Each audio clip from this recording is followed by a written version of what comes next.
Mic बंद कर लें, प्लीज अपने माइक बंद कर लें सर। सबने कई बार आपको काम पड़ा होगा तो आप गए भी होंगे। हमारे जमुना पार्क की आन बान शान, दिल्ली के हमारे नेता, राष्ट्रीय स्तर पर भारतीय जनता पार्टी का नाम देख रहे हैं ऐसे हमारे आदरणीय महेश जी हमारे बीच में है। बातचीत होगी तो पहले आपने देखा होगा हमारे जमुना पार्क के पूरी दिल्ली में जो 3 एमएलए हमको मिले हैं, तो उनमें से जाना पहचाना गया भाई ओमप्रकाश शर्मा जी ने। और अभी आपकी मांगे पढ़ने से पहले ही आपकी नेता पढ़ेंगे जिन्होंने ली जिम्मेदारी ली। मैंने आपकी मांगे मेरे साथ पढ़ी हुई हैं। एक बार तो मैंने आपकी मांगों की ड्राफ्टिंग भी रखी है, जो ड्राफ्टिंग अच्छी है कि कुछ उसमें सुधार हो सकता है, क्योंकि मैं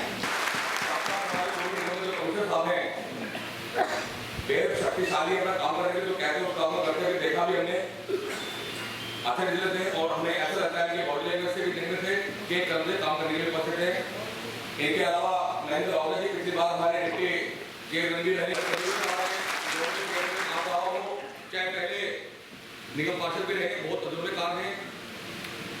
इनका बहुत बहुत स्वागत है। साथ साथ आपका ढिल्लो साहब मेरे के नाते बहुत अच्छे काम किए, बहुत बहुत स्वागत है।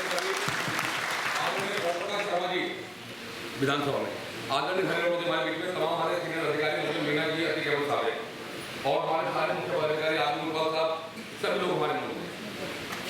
सबसे पहले अपनी ओर से सभी लोगों को बार बार हम कह भी रहे थे, आज हमें बहुत खुशी है और एक उम्मीद जगी है।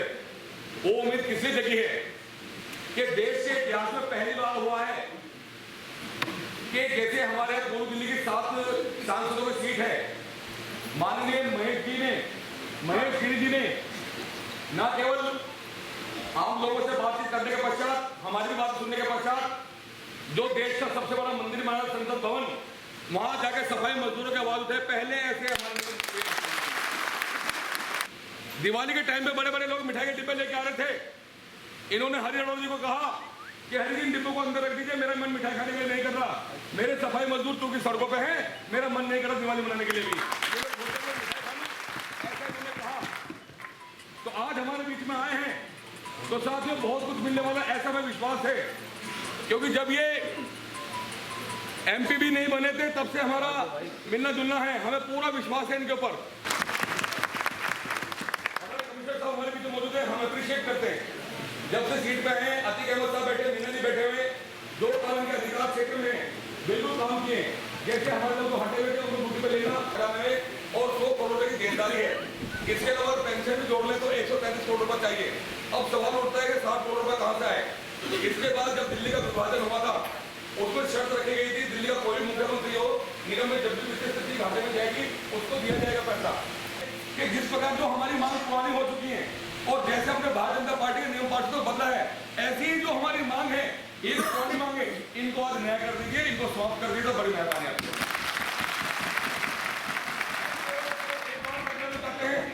जिस प्रकार दिल्ली के मुख्यमंत्री ने जो स्टेटस मैं आपको बता रहा हूँ, जैसा कि आपको पता है कि 21 मार्च 2003 तक के जितने सफाई कर्मचारी थे उनका लगभग रोटेशन हो गया है और जिनका नहीं हुआ है वो हो जाएगा। ये हमारा आपसे बिल्कुल तो 1998 से लेकर 1998 का जो बैच है, जो सचिव कर्मचारी का, उनका भी पूरा प्रोसेस हो चुका है। अगर कोई केस बचा हुआ है तो भी हो जाएगा। इसके अलावा जितनी आपके प्रमोशन वगैरह के मामले चल रहे हैं, मैंने आपको पहले ही बताया, सब एक्टिव कंटिन्यूएशन में है। ये 1 महीने और 15 दिन की बात है, बीच में बिजली कंडीशन से रुका हुआ था, काफी सारी चीजें चल रही है, वो हो जाएगा। दूसरी जो आपकी बात आई है कि 2012 में साउथ वाले कर रहे हैं, ये हम लोगों ने वहाँ से आर्डर मंगाया है। जैसे ही वो आर्डर आ जाएगा, क्योंकि सही बात है, देखा जाए तो सारे कारपोरेशन एक ही हैं, तो हम 2 पॉलिसी नहीं अडॉप्ट कर सकते। तो किस आधार पर उन लोगों ने काम को किया है, हम उस आर्डर को मंगा रहे हैं, उसको हम भी एग्जामिन करेंगे। अगर उनके यहाँ कुछ हो रहा है तो हम भी ये देखेंगे। अच्छा, वो अगर आर्डर आ गया तो उसको एग्जामिन कर लेंगे, उस पर देखेंगे कि हम क्या करते हैं। 6 साल लोगों को सारी बातें मालूम है, जहाँ तक एरिया वगैरह की बात है, आपको हमारी फाइनेंशियल स्थिति पता है। हमने बार बार लिखा है कि फाइनेंस कमीशन की रिपोर्ट अगर लागू हो जाती है, हमें पैसा मिल जाता है, तो निश्चित रूप से सबसे पहला काम जो हम करेंगे उस पैसे से वो आपका एरिया का भुगतान करेंगे। क्योंकि पिछले 1.5 साल से कि आपकी लगातार मांग चलती रही है, मैनेजमेंट भी इसको चाहता है कि जल्दी से जल्दी ये काम हो जाए, लेकिन आपको हमारी सारी मजबूरी पता है। संजय भाई ने बोला भी कि उनको तो अच्छी तरह से पता है, आपको याद हो गए हमारी रिप्लाई कितनी है। तो ऐसा कुछ नहीं है कि हम आपका कोई काम रोक के बैठे हुए हैं। जो भी हमारे बस में सब कुछ चल रहा है, जो चीज़ें रुकी हुई थी थोड़ा बहुत इलेक्शन की वजह से, वो 1 महीने में सब परिणाम आ जाएंगे। 2012 की लिस्ट हम एग्जामिन कर लेंगे और एरियर वाला कभी कर पाएंगे जबकि 4th फाइनेंस कमीशन करेंगे। 5,000 कोई भी एजेंसी को आज हमारे जो परमानेंट होता है तो उसे अगले दिन लगे पोस्ट मिल जाती है। क्या बेशक पैसा कम है हमारे पास में एजेंसी में, लेकिन काम सारे हो रहे हैं। हम लोग सिर्फ ये जानना चाहते हैं वो जो फंड जो पिछली बार के निगम पार्षद थे उन लोगों को जो काम करना चाहिए था वो हम लोगों ने किया। हमें क्या जरूरत है केजरीवाल के 198 को ग्रहण करें? हमें क्या जरूरत है भूपेंद्र के घर के सामने बैठे हैं? ये तो हमारे जो निगम पार्षद थे उन लोगों को काम करना चाहिए था। हमें उम्मीद है लोग ऐसा काम करेंगे और अगर आपके बच्चे ने तो हमारा धरने लगा के बैठ जाएंगे, हम आपको विश्वास हम लगा करा के डाल जाएंगे।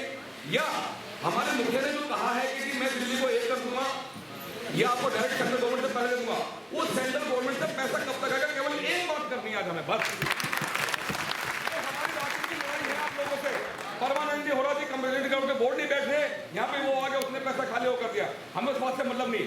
निगम को भी IAS ऑफिस चला रहे हैं, दिल्ली सरकार को भी IAS ऑफिस चला रहे हैं। ये आपस में क्या खाते पीते हमें कोई लेना देना नहीं। हमारा खजाना हमारे पास में है, हम डेली रिपोर्ट लेते हैं। बस हमें ये चाहिए कि सेंट्रल गवर्नमेंट डायरेक्ट पैसा कब देने वाली है, देगी भी या नहीं देगी, 1 महीने में, 2 महीने, 3 महीने में, कोई दिक्कत वाली बात नहीं है। क्योंकि महापौर को डेली हमारे सामने से निकलना पड़ेगा, हम पेड़ छोड़ने वाले नहीं है। जब तक मांग पूरी नहीं होगी धरना यथावत जारी रहेगा।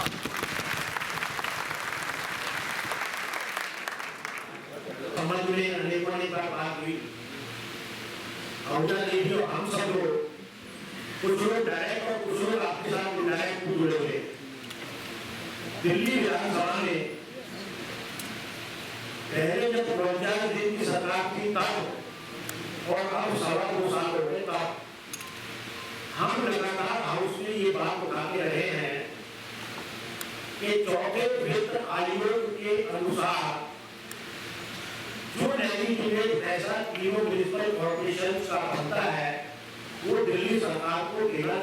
मुझे अच्छा लगा कि आप लोगों ने एक अच्छा माहौल बनाया, हम लोगों के बीच बात करने का माहौल बनाया, क्योंकि कई बातें बात करने से निकलती हैं और बात करते करते सॉल्व हो जाती है। अच्छा लगा कि हम लोगों के बीच में ऐसा रास्ता खुला है कि आपस में बैठ के बात करें। मैं आपको ये विश्वास दिलाती हूँ क्योंकि आप लोग जो मेरे सामने बैठे हुए हैं आप ही लोग हैं जो मोदी जी के सपने को साकार करने वाले हैं, उनको स्वच्छता अभियान। उस अभियान आपके ही द्वारा करवाना चलेगा, जिससे आप लोगों के साथ हम सब लोग हैं, हम हर कोशिश करेंगे कि हम आप लोगों की मांगों को पूरा करेंगे। मैं आपको एक बात बताना चाहती हूँ कि जैसा कि संजय राय ने बोला कि आप डायरेक्ट सेंटर से पैसा ले आएंगे, मैं आप लोगों को बहुत जल्दी मैं सेंटर में अर्बन डेवलपमेंट मिनिस्ट्री में जाकर टाइम लेकर आपकी इस बात को रखकर सैनिटाइजर के ही पॉइंट सिर्फ एक मुद्दे पर मैं बात करेंगे और उस पॉइंट को बात करने के लिए थोड़ा मुझे समय दीजिए, 15 दिन या 1 महीना। बात करने से मुझे पूरा विश्वास है कि हम आप लोगों के और हमारे बीच में थोड़ा बहुत ही प्रॉब्लम क्रिएट हो रही है, जो कि नेचुरली है। जब पेट खाली होता है तो आदमी को कुछ भी नजर नहीं आता। तो मैं आपकी इस समस्या को समझ सकती हूँ और मैं बिल्कुल आपके साथ हूँ।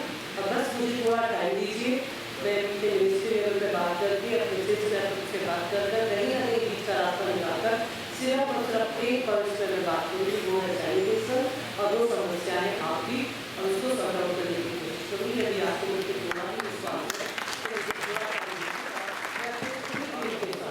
हमारे सांसद महोदय हैं, हमारे विधायक जी हैं और मेरे काउंसलर हैं, हमारे जो कि हमेशा हमारे हम सब लोग आप ही के बदलाव ही पे काम करेंगे। इसका डायनामिक है, परिस्थितियों से संघर्ष कर रहे हैं, छूट रहे हैं और कई बार चिंता भी की है। उनकी भी उपस्थिति है।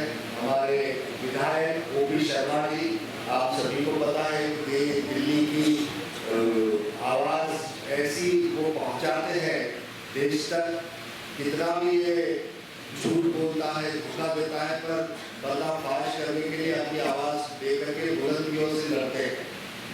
साथ ही हरि अरोड़ा जी जो सांसद प्रतिनिधि है, महेंद्र आहूजा जी जो कई वक्त से आपकी चिंता करते हुए बातों को एक बार करते हैं, प्रगाढ़ अनुभव उनके पास है। यहाँ निगम का भी अनुभव बहुत है। तो ऐसी उनकी उपस्थिति हमारे संतोष पाल जी नवनिर्वाचित उनकर आए हैं, हमारे संजय गोयल जी, राजकुमार भिल्लो जी, निर्मल जैन जी और बाकी सभी अधिकारीगण यहाँ पर मौजूद है, मीडिया के लोग हैं, यूनियन पूरी यहाँ पर मौजूद है और आपके प्रतिनिधि संजय गहलोत जी, ओमपाल जी, बहुत व्यक्तिगत रूप से इन लोगों को मैं जानता हूँ। आप लोगों के साथ मेरी बहुत संवेदनाएं जुड़ी हैं।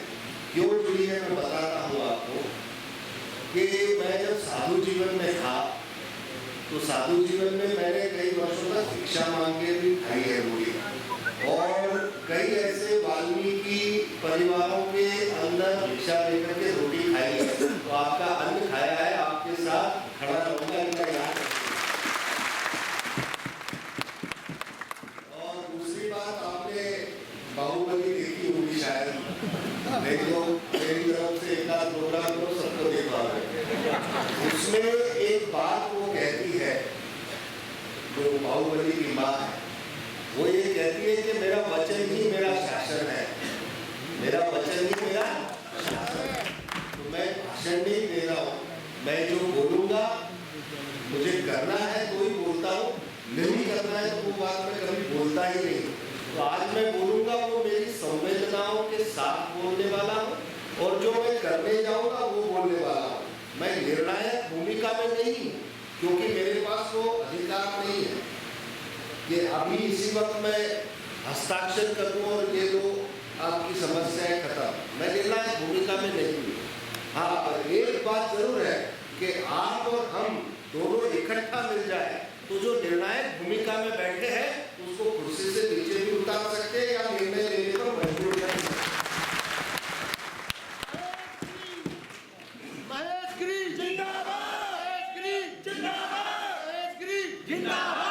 मैं ये मानता हूं कि ताकत अकेली लड़ेगी तो भी कभी समस्या का हल नहीं होगा, और बुद्धि अकेली लड़ेगी तो भी कभी समस्या का हल नहीं होगा।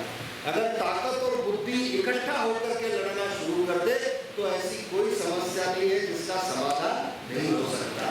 तो मैं ये चाहता हूँ कि आज मैं तो केवल बधाई देने आया था, और राष्ट्रीय जिम्मेदारियां मेरे ऊपर बहुत है, तो इसलिए घूमते रहता हूँ। हर छोटी छोटी चीज़ का, बड़ी बड़ी चीज़ का ब्यौरा मिलना और उसको आंखों से देखना, फिर उसके बारे में समझना, हर चीज़ को। अब जैसे एबीसीडी का है, सीधी सीधी जिम्मेदारी मेरी नहीं आती, तो इतना जो अधिकारी बैठे हैं, मेयर आ गए तो ये चिंता कर ही रहे होंगे, मुझे संसद की चिंता करनी है। तो इसलिए मुझे नहीं पता था कि आप लोग बाहर बैठे हैं। बाकी संजय जी ओमपाल जी के साथ कई बार आप सबके लिए चिंताएं की है, जितना हो सका है सहयोग 2 कदम आगे बढ़ करके किया है। और ये जो उन्होंने बात कही संसद में, मेरे पीड़ा के साथ मैंने उठाया था, क्योंकि मुझे किसी ने कहा नहीं संसद में उठाइए प्रश्न को। मुझे पीड़ा हुई कि ये क्या है, यानी स्कूल के फीस देने के पैसे नहीं है, घर में रोटी नहीं, और जब भूख लगती है ना तब भाषण नहीं चाहिए, भूख लगती है तब आश्वासन नहीं चाहिए होती है, रोटी चाहिए होती है। और उसको मैं समझता हूँ, क्योंकि जीवन में भूखे रहने का अनुभव मैंने किया। जब रोटी चाहिए तब रोटी चाहिए होती है। तो मैं ये मानता हूँ, मैंने देखा है, मैंने अनुभव किया हुआ है। तो इसलिए जब मैं यहाँ आया तो मैंने बाहर इतनी भीड़ लगी हुई है, मैंने पूछा भाई क्यों ऐसा है, तो मुझे कहा कि हड़ताल चल रही है और ऐसा है।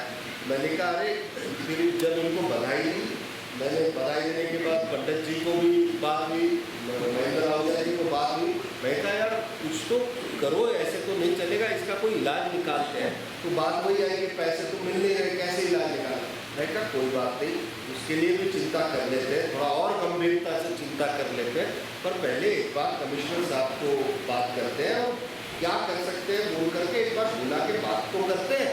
वो वहाँ चिल्लाते रहेंगे, वो वहाँ पर अभी खाया पता नहीं, कुछ खाया पिया नहीं किसी ने, वो ऐसे ही चलते रहेंगे। हम यहाँ पर बधाई दे के निकल जाएंगे तो फिर चिंता कैसे होगी। अच्छा, महापौर के नाम के भाई महापौर के लिए कुछ बोला, अब महापौर बेचारी आज ही होगी, ये पता कुछ है नहीं, वो भी अनुभव, यानी कहने का मतलब वो भी जानेगी, कमिश्नर साहब से बात करेगी, पुराने लोगों से बात करेगी, तो कैसे हल करना है ये सब देखेंगे। पहले दिन तो कभी ये नहीं हो सकता। मैंने कहा अगर ऐसे ही चला तो ये तो ऐसे ही चलते रहेगा। मैंने कहा इसके लिए मीटिंग करके बातचीत करते, तो मैं अपने प्रोग्राम पोस्टपोन करके आपके लिए अंदर आया। मैंने पहले ही आपसे कहा कि मैं आपके लिए आया हूँ, इनके लिए आया था, वो काम हो चुका था, पर यहाँ तो आपके लिए आया हूँ। तो जब हमारी बातें हुई, मैं आपको ये बताना चाहूँगा, कुछ बातें कमिश्नर साहब ने, एडिशनल कमिश्नर साहब ने आपके सामने रख दी। मुख्य बात आती है एरियाज आपको मिलना चाहिए, जो आपने बताया। आपको भी पता है कि सांसद अपने पत्र में अभी साइन करके एरियाज तुरंत आपके उसमें जमा नहीं कर सकता। ये भी अगर चाहेगी तो अभी सिग्नेचर करके आपके बैंक में तुरंत नहीं कर सकती, ना कमिश्नर कर सकते, क्योंकि बैंक में पैसा ही नहीं है, तो कैसे होगा। पर एक बात मैं आज जरूर गंभीरता से बोलने जा रहा हूँ, जो आप ध्यान से सुनिएगा, और सबके सामने बोल रहा हूँ, इसलिए ध्यान से सुनिएगा। अभी चिंता करते हुए हमने कहा कि इसका हल तो निकालना चाहिए। तो हरि जी बैठे थे, हम बैठे थे, 2-3 चिंताएं थी। एक चिंता ये थी कि फोर्ड पे कमीशन का पैसा अगर आ जाता है तो ये समस्या ही हल हो जाएगी। अब फोर्ड पे कमीशन के लिए दबाव कैसे बनाया जाए, उसका पैसा अगर आ गया तो चिंता हल हो जाएगी। अगर उसका पैसा नहीं आया तो क्या हम फोर्ड पे कमीशन के भरोसे बैठ के इतने सारे महीने जो चला वैसे चलने देंगे, या कुछ और निकालना चाहिए। मैंने कहा पहले एक बात तो ये सोचो कि फोर्ड पे कमीशन के लिए कैसे उनको निर्णय करने के लिए मजबूर किया जाए। एक ये बात, क्योंकि एक रणनीति से काम नहीं चलेगा। जब सामने जिससे लड़ना है वो महाशातिर हो, महाशातिर से ज़्यादा चालबाज हो, चालबाज से भी ज़्यादा धोखेबाज हो, तब तो आपको फिर उसके तरह से लड़ना होगा। अब जैसे आप अगर किसी शूरवीर से लड़ने जाओ तो तलवार लेकर के जाओ, तो गधे से लड़ने के लिए तलवार नहीं चाहिए, फिर गधे वाली रणनीति बनानी पड़ेगी। तो यही बात है कि आप कैसे करें इसके लिए। आप फोर्ड पे कमीशन के लिए रणनीति का प्लान ऐसा, अभी मैंने इनको भी कहा कि फोर्ड पे कमीशन के लिए सतत वार करने के लिए एक काम करते हैं, हम अलग चिल्लाते हैं, आप अलग चिल्लाते हैं। इसके बजाय ऐसा भी कर सकते हैं कि केजरीवाल के घर के सामने मजदूर यूनियन के साथ सांसद को, विधायक सभी बैठ जाए, देखते कैसे नहीं मानते। हक, अपने हक के लिए लड़ना कभी गुनाह नहीं होता, क्योंकि हक है। अगर हक के लिए नहीं लड़े तो फिर क्या लड़े। तो भगवान कृष्ण ने भी कहा है कि अगर तुम अपने हक के लिए लड़ाई नहीं लड़ सकते तो तुम्हें उस हक के लिए रोने का भी अधिकार नहीं है। फिर क्यों रोते हो जब तुम लड़ ही नहीं सकते।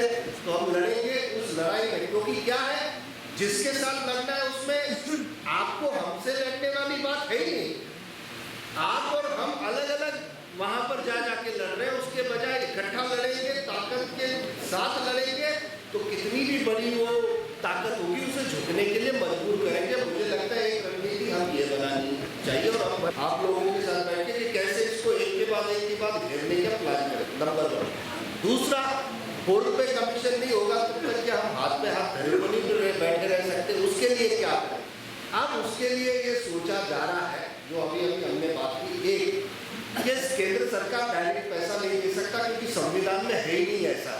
वो बिल्कुल ऐसा है जैसे बिजली के बिल भरने की जगह पर अगर आप कहोगे पानी का बिल जमा करो, तो वो कहेगा भाई मेरा सॉफ्टवेयर ही नहीं मानेगा, वो पानी का बिल पानी की जगह भरा जाएगा, बिजली के घर में नहीं भरा जाएगा। उसी तरह से जो केंद्र सरकार है वो सीधा पैसा दे नहीं सकती, इसको संविधान में संशोधन करना पड़ेगा। जब तक संविधान में संशोधन नहीं होगा तब तक ये संभव नहीं है। अब संविधान में संशोधन करने के लिए जो प्रयास करने होते, मैं आपको इतने सैकड़ों लोगों के सामने, मीडिया वालों के सामने ये कह रहा हूँ कि तत्काल प्रभाव में विधायक जी के साथ हम लोग इनको अरुण जेटली, माननीय वित्त मंत्री अरुण जेटली जी को मिलेंगे, हमारे वेंकैया जी को मिलेंगे, और संशोधन कैसे हो सकता है उसके लिए प्रयास करेंगे। हो सकता है तो आपके 2 प्रतिनिधि भी साथ लेकर के जाएंगे, ताकि आपको पता चले।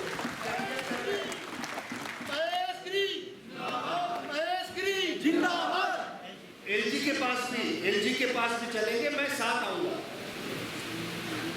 एक बात आपको और कहना चाहूंगा, परिणाम क्या आएगा इस वक्त मैं नहीं कह सकता, क्योंकि मुझे भरोसा है परिणाम आएगा, पर क्या आएगा ये नहीं कह सकता। अच्छा, भरोसा कब नहीं करना चाहिए, जब आदमी के नियत में खोट हो। क्यों? क्योंकि अगर आदमी के नियत में खोट है तब तो फिर भरोसा करने लायक नहीं, वो परिणाम ला ही नहीं सकता। आपको एक बात जरूर मैं कहना चाहूँगा, जीवन जैसा मेरा रहा है, आप लोगों ने देखा है, मैं जो बात बोल रहा हूँ वो मैं करूँगा करूँगा करूँगा। मेरी नीयत में खोट नहीं है। मैं केवल आप लोगों के लिए आया, मैं गुलदस्ता लेकर के निकल सकता था, मुझे कोई रोकने टोकने वाला नहीं है, निकल सकता था, मैं गुलदस्ता दिया निकल गया, आप वहाँ बाहर करते रहो, प्रदर्शन किया अपने करते रहे। पर ऐसा मैं इतना असंवेदनशील व्यक्ति नहीं हूँ। मुझे चिंता है, क्योंकि मुझे पता है कि आपके इतने समय से आप लड़ रहे हैं, उस चिंता की वजह से रुक करके आपके बीच में आया। और सच्चाई बताऊं तो मेरा रिकॉर्ड निकालो, मैं अपना पिंडदान भी हरिद्वार में कर चुका हूँ। ऐसा व्यक्ति हूँ कि भाई किसी को चिंता नहीं बाद में करना पड़े, ये सच्चाई बता रहा हूँ। बाद में कौन करेगा पता नहीं, इसलिए पहले खुद ही अपने आप जीवन पिंडदान करके आया हूँ। इस तरह का व्यक्ति हूँ। वो बामन का नंबर भी दे दूंगा जिसने करवाया था। इसका अर्थ केवल ये होता है कि अब केवल परमात्मा के लिए, परमात्मा के लिए और देश के लिए जीना है। अब ये जीवन मेरा नहीं रहा, पिंडदान का यही अर्थ होता है। तो मैं आपके लिए यहाँ पर आया हूँ, इस बात को ध्यान में रखिए, ये ध्यान में रखिए। अब एक बात कि भाई कैसे इसको किया जाए, संविधान संशोधन, तो मैंने तो नहीं जमती, धीरे धीरे बात समझ में आएगी, तो कोई दिक्कत वाली बात नहीं। अभी हमारा सीनियर नेता है आरबी गुंडवाल जी, धीरे बाग थोड़ी सी चर्चा भी की है हम लोगों ने भी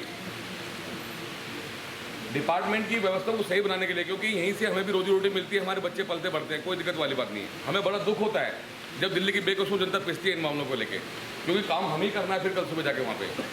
तो आदरणीय महेश गिरी जी की जो बातें हैं बिल्कुल पूर्ण सत्य है, इसमें कोई शक नहीं किसी बात का।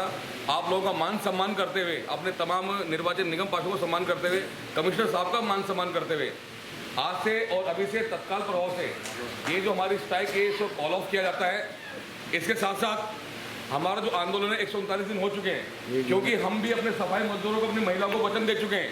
हम यहाँ से मरना पसंद करेंगे लेकिन यहाँ से उठना पसंद करेंगे जब तक हमारी मांग पूरी नहीं होगी। हमारे 5 लोग रोजाना आके बैठते हैं, डेली ड्यूटी हमने चेंज कर रखी है, वो यथावत ऐसे ही जारी रहेगा, चाहे 1 महीने या 2 महीने लग जाए, कोई दिक्कत वाली बात नहीं। हम भी कोऑपरेट करेंगे। दिल्ली सरकार के पास जाना होगा, वहाँ भी हज़ारों की संख्या पहुँचेंगे, भूख हड़ताल बैठना पड़े वो भी करेंगे। हम अभी से अपना जो स्ट्राइक है, काम बंद हड़ताल जो है, इसको अभी से तत्काल प्रभाव से स्थगित करते हैं। कल से हमारे सभी सफाई मजदूर अपने नाले काम करेंगे, सारा काम करना। स्वयं हम कमिश्नर साहब को रिपोर्ट देंगे, कहाँ का अच्छा काम है, वहाँ के वीडियो क्लिप देंगे आपको, कि खुद खड़ा होकर हम सारे लोग वहाँ पे काम करेंगे, अच्छा काम करेंगे। बशर्ते जैसे साहब ने अभी वायदा किया है उस पर अपना खड़ा उतरेंगे। हमें पूरा विश्वास हो, मैं कहने की कोई बात है ही नहीं। हमने देखा है कि जिन लोगों की आवाज़ संसद भवन में गई हो, अपने MP बनने से पहले हमारी बातें सुनी हो, जो लोग यहाँ मौजूद हैं आपको पता होगा, जब एक बार मैं घर पे मिला, इन्होंने कहा सचिन जी क्या परेशानी, मैंने बताया कि महेश जी यहाँ तो हमारे पास औजार भी नहीं है। इन्होंने कल ही 2 ट्रक औजार भिजवा देता हूँ। मैंने मना किया कि आप ऐसा नहीं कर सकते, लोगों के मन में गलत समझा जाएगा। यानी कुछ करना चाहते तो हमें विश्वास भी करना पड़ेगा। तो साथियों आपसे हाथ जोड़कर प्रार्थना है, जैसा कहा है आंदोलन हमारा जारी है, जो ये काम बंद हड़ताल है, कल से सभी लोग अपने अपने काम पे जाएंगे और दिल्ली को अच्छा बनाएंगे। मोदी जी के सपनों को साकार करने में अपनी एक महत्वपूर्ण भूमिका निभाएंगे। अपना आंदोलन हम ऐसे जारी रखेंगे। महेश जी, जिस तरह से पूर्वी दिल्ली के जो सफाई कर्मचारी हैं वो हड़ताल पर बैठे हैं, क्या पूरा मीटिंग रही आज की और क्या क्या मुद्दे थे? मैं उनकी पीड़ा बिल्कुल समझता हूँ और मैं खुद भी बहुत आहत हूँ, क्योंकि जिस तरह से वो लड़ रहे हैं सभी मिलकर के, उनके हक के लिए लड़ रहे हैं। तो आज जब हम मेयर साहिबा हमारी जो नीमा भगत जी है उनको बधाई देने आए, तो यहाँ पर जब मैंने देखा हड़ताल की, उनकी बातें सुनी, आज उनको सबको बुलाया और उनको बताया कि ये लड़ाई आपकी और हमारी नहीं है, हम लोगों को केजरीवाल के साथ लड़ना है और व्यवस्था को बदलना है। तो 4-5 बातें मैंने रखी है। एक तो माननीय वित्त मंत्री जो हमारे अरुण जेटली जी, फिर माननीय वेंकैया नायडू जी जो अर्बन डेवलपमेंट मिनिस्टर है, फिर माननीय राजनाथ सिंह जी जो हमारे गृह मंत्री हैं, और हमारे माननीय गवर्नर साहब जो लेफ्टिनेंट गवर्नर साहब बैजल जी, इन लोगों के साथ मैं खुद जाके मीटिंग करूंगा और इसका उपाय लाने के लिए हम बात करेंगे। और एक बात और है कि जो चौथा 4th पे कमीशन के तहत जो पैसा मिलना है, वो पैसा जल्द से जल्द मिल जाए। इसके लिए अगर केजरीवाल के घर के सामने हमको सबको मिल करके हड़ताल करनी पड़े, वो भी हम करेंगे, पर इसको अब जल्द से जल्द सुलझाना है। सफाई कर्मचारी कह रहे हैं हड़ताल हम बंद नहीं करेंगे, मगर साफ सफाई उन्होंने कहा आंदोलन बंद नहीं करेंगे, हड़ताल बंद कर रहे हैं। आंदोलन तो जारी रहेगा क्योंकि वो तो मांग है। पर हड़ताल जो इन्होंने कर रखी थी, जिसकी वजह से पूर्वी दिल्ली तकलीफ में आ गई थी, वो हड़ताल इन्होंने आज छोड़ दी। सब काम पे लौट रहे हैं और सब अच्छे से अब पूर्वी दिल्ली साफ हो गई। क्या पूरी मीटिंग रही और क्या क्या मुद्दे थे आप लोगों के, क्या क्या बातें हुई सदन के अंदर? देखिए, जैसा आज हमने बताया कि हमारा आंदोलन का 139वां दिन है। आज यहाँ के निगम पार्षदों ने जो नवनिर्वाचित है, इन्होंने शपथ भी ली है। उसके बाद हमारी बैठक हुई है और माननीय महेश गिरी जो पूर्व दिल्ली के सांसद हैं, उनके नेतृत्व में मीटिंग हुई है। महापौर जी उसमें उपस्थित थे। इसके बाद हमारे कमिश्नर थे और भी तमाम अधिकारी थे। हमारे हजारों कर्मचारी वहाँ मौजूद थे। महेश गिरी जी ने हमें आश्वासन दिया है। देखिए, कुछ बातें तो ऐसी जो आज हमें स्वयं पता चली है, जैसे दिल्ली सरकार के अलावा कहाँ से हमें पैसे मिल सकता है। उन्होंने सेंट्रल गवर्नमेंट से डायरेक्ट पैसे लेने वाली बात की है। उसके लिए जो हमारे कॉन्स्टिट्यूशन में अमेंडमेंट वाली बात की है, उन्होंने पूरा विश्वास दिलाया और महेश गिरी जी पर हमें पूरा विश्वास है। उन्होंने 1 महीने का समय मांगा है और साथ साथ ये बात भी की है, जहाँ जहाँ भी वो कार्रवाई करेंगे हमारे यूनियन के पदाधिकारी को साथ में भी लेकर जाएंगे। इससे हम बेहद खुश हैं, हमें पूरा विश्वास है। इसलिए आज से और अभी से जो 4 दिन से हमारी स्ट्राइक की थी, उसको कॉल ऑफ किया जाता है। हमारे सभी सफाई मजदूर कल से अपनी ड्यूटी पर जाएंगे, दिल्ली को साफ सुथरा रखेंगे, इसकी हमारी जिम्मेदारी है। लेकिन जो हमारा धरना है, जो हमारा आंदोलन है, वो यथावत जारी रहने वाला है। हमारे लोग यहाँ बैठेंगे।